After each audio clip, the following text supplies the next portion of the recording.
रामायुध अंकित गृह शोभा बरनि न जाय। न तुलसी का वृंद तह देख हर्ष कपिराय। यह राम नाम से अंकित घर ऐसा शोभायमान था जिसकी शोभा वर्णन नहीं की जा सकती। वहीं नवीन तुलसी वृक्ष के बहुत से झुंड देखकर कपिराज हनुमान जी बहुत प्रसन्न हुए। लंका निश्चर निकर निवासा, यहाँ कहाँ सज्जन कर वासा। मन महु तर्क करे कपिलागा, तेहि समय विभीषण जागा। लंका में निशाचर ही रहते हैं, वहीं यहाँ सज्जन का वास कहाँ। हनुमान जी मन में ऐसा तर्क कर ही रहे थे कि उसी समय में विभीषण जाग उठे। राम राम तेहि सुमिरन कीन्हा, हृदय हर्ष कपि सज्जन चीन्हा। एहि सन हठि करिहउँ पहिचानी, साधु ते होई न कारज हानि। विभीषण ने जागते ही राम नाम का स्मरण किया। तब सज्जन जानकर हनुमान जी बहुत प्रसन्न हुए। तब इससे तो अवश्य ही पहचान करूँगा, क्योंकि सज्जन पुरुष से कार्य की हानि नहीं होती। विप्र रूप धरि बचन सुनाए, सुनत विभीषण उठि तह आए। करि प्रणाम पूछी कुशलाई, विप्र कहऊँ निज कथा बुझाई। ब्राह्मण का रूप धर के वचन सुनाया तो सुनते ही विभीषण उठकर वहाँ आए और प्रणाम करके कुशल पूछी और बोले, हे विप्र, अपनी कथा समझाकर कहो कि तुम हरिदासन मह कोई, मोरे हृदय प्रीति अति होई। कि तुम राम दीन अनुरागी, आयहु मोहि करन बड़ भागी। क्या तुम भगवान के दासों में से कोई हो? तुम्हारे दर्शन से मेरे मन में प्रेम उत्पन्न हो गया है, अथवा तुम दीन भक्तों पर प्रेम करने वाले श्री राम जी ही हो, जो मुझको कृतार्थ करने आए हो। तब हनुमंत कही शब, राम कथा निज नाम। सुनत जुगल तन पुलक मन, मगन सुमिर गुण ग्राम। तब हनुमान जी ने सब राम कथा कही और अपना नाम बताया।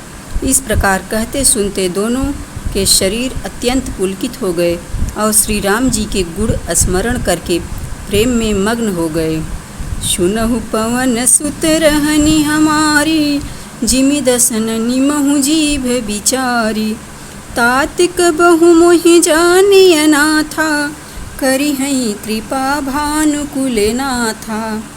हे विभीषण बोले, हे हनुमान जी, सुनो, हमारा यहाँ रहना ऐसा ही है जैसे दांतों के बीच में बिचारी जीभ रहती है। हे तात, क्या मुझे अनाथ जानकर श्री रामचंद्र जी कभी दया भी करेंगे? तामस तन कछु साधन नाही, प्रीति न पद सरोज मन माही। अब मोहि भाव भरोस हनुमंता, बिनु हरि कृपा मिलहि नहीं शंता। तामसी शरीर से कुछ साधन तो होता नहीं और न श्री राम जी के चरण कमलों में प्रीत ही है, परंतु हे हनुमान, अब मुझको भरोसा हुआ, क्योंकि भगवान की कृपा के बिना संत नहीं मिलते। जो रघुबीर अनुग्रह कीन्हा, तो तुम मोहि दरस हठ दीन्हा। सुनहु विभीषण प्रभु के रीति, करहि सदा सेवक पर प्रीति। यदि श्री रघुनाथ जी ने कृपा की तभी तो आपने मुझको हठ करके दर्शन दिया है। यह सुनकर हनुमान जी बोले, सुनो विभीषण, प्रभु की यही रीति है कि वे सेवक पर सर्वदा ही प्रीति करते हैं।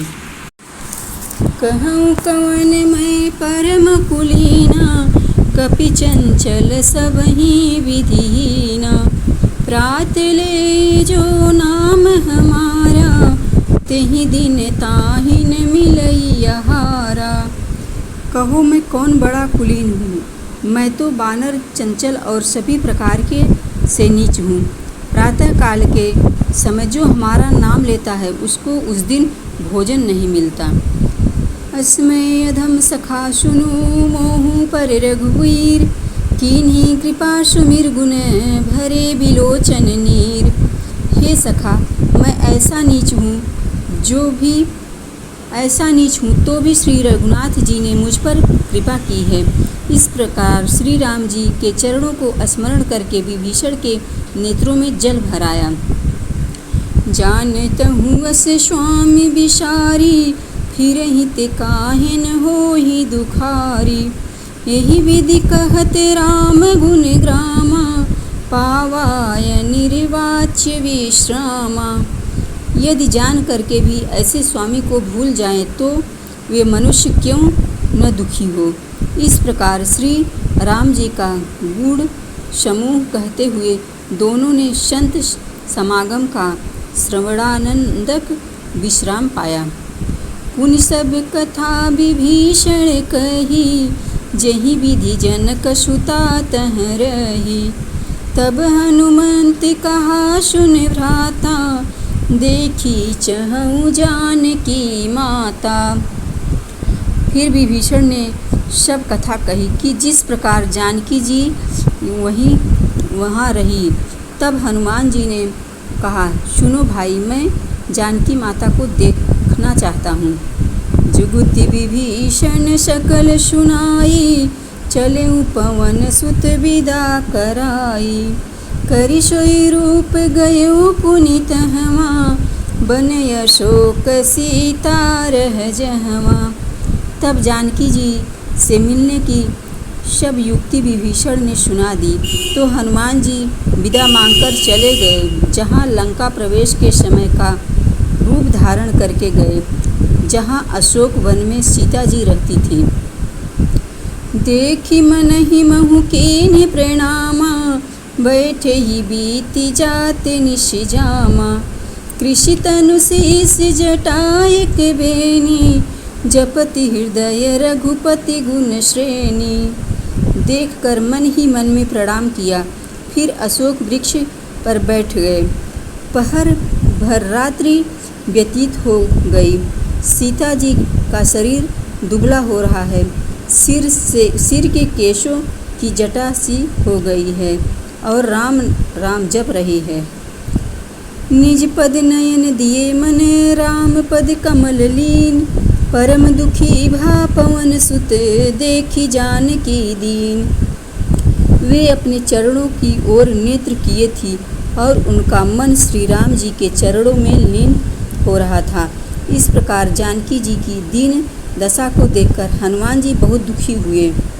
तरु पल्लव महु रहा लुकाई, करई विचार करो का भाई। तेहि अवसर रावण तह आवा, संग नारी बहु किए बनावा। तब हनुमान जी वृक्ष के पत्तों में छिप रहे और मन में विचारने लगे कि हे भाई, अब क्या करूं। उसी समय साथ में बहुत सी स्त्रियां को साथ लिए और अपना बहुत श्रृंगार किए हुए रावण वहां आया। बहुविधि खल से तहि समुझावा, सामदान भय भेद दिखावा। कह रावण सुन सुमुखी शयानी, मंदोदरी आदि सब रानी। दुष्ट रावण ने अनेक भांति से सीता को समझाया तथा सामदान भेद दिखाया और कहने लगा कि हे सुंदर मुखवाली शयानी, सुन मंदोदरी अधिक सब रानियों को। तब अनुचरी करऊं पन मोरा, एक बार बिलो की मम ओरा। त्रिनि धरि ओट कहत भय देहि, सुमिरि अवधपति परम स्नेही। तेरी दासी बनाऊंगा, यह मेरा प्रण है, परंतु एक बार प्रसन्न होकर मेरी ओर देख। तब यह सुनकर वैदेही अपने और रावण के बीच में तृण रखकर और श्री राम जी का स्मरण कर बोली। सुन दश मुख खाद्योत प्रकाशा, कबहु की नलिनी करहि विकासा। असमन समुझ कहती जानकी, खल सुधि नहीं रघुवीर बान की। हे रावण सुन, जुगनू के प्रकाश से क्या कभी कालिनी खिल सकती है? ऐसा मन में समझती मुनियों के मन को जल मोहित जानकी जी कहती है, रे दुष्ट, क्या तुझको रघुनाथ जी के बाणों की शुद्ध नहीं है? अखाड़ों में सठ सोने हरिना आने ही मोही, अधम नीलज लाज नहीं तोही। रे मूर्ख, मुझको सुने में हर लाया, नीच निर्लज, तुझको लज्जा नहीं आती? आपु ही सुनि खद्योत राम ही भानु समान, परसु बचन सुनि काढ़ियसी, बोला अति खिसियान। रावण अपने को खद्योत के समान और श्री रामचंद्र जी को सूर्य के समान ऐसे कठोर वचन सुन कर बहुत क्रुद्ध हो गया और अपना चंद्रहास खड्ग तलवार निकालकर सीता जी से बोला, सीता तय ममति तय अपमाना, कटी हूँ तव सिर कठिन कृपाना, नाहित सपदि मानो मम बानी, सुमुखी हो तनत जीवन हानि। हे सीता, तूने मेरा अपमान किया, अतः मेरा सिर इस कठिन तलवार से काटूं, तेरा सिर इस कठिन तलवार से काटूंगा, नहीं तो शीघ्र ही मेरी बात मान ले। हे सुनकर न मानने से तेरे जीवन की हानि है। बहुत छोटा सा रूप श्याम सरोज राम श्याम सुंदर, प्रभु भुज करि कर सम दस कंधर, सोभुज कंठ की तव यशि घोरा, सुनसठ यस चमान बन मोरा। यह सुनकर सीता जी बोली, रे दशकंधर, हाथी के झुंड के समान सुंदर जो प्रभु जी प्रभु की भुजा है, वह भुजा मेरे कंठ पर होगी, या तेरी और तलवार। सुन मूर्ख, मेरा भी प्रण पक्का है।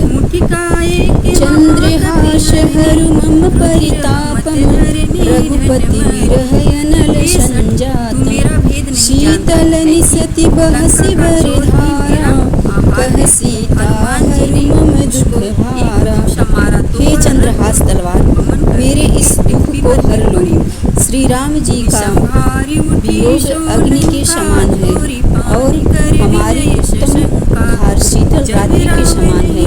सो सीता जी ने कहा कि तुम मेरे महान दुख को हरो। सुनत बचन पुनि मारे निभावा, मैं तनया कही नीति बुझावा, कहि सकल निश्चरनि बोलाई, सीतहि बहु विधि त्रास जाई।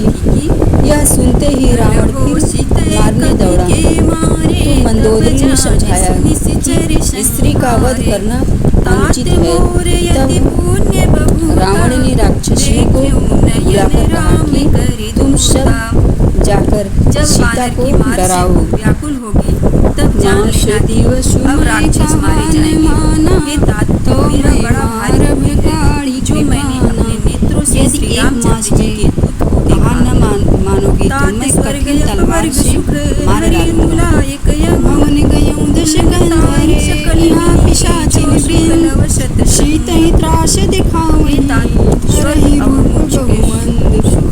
यह कहकर राजू घर को चला गया। वहाँ राक्षसियाँ सीता जी को सब मिलकर भयंकर रूप दिखाने लगे।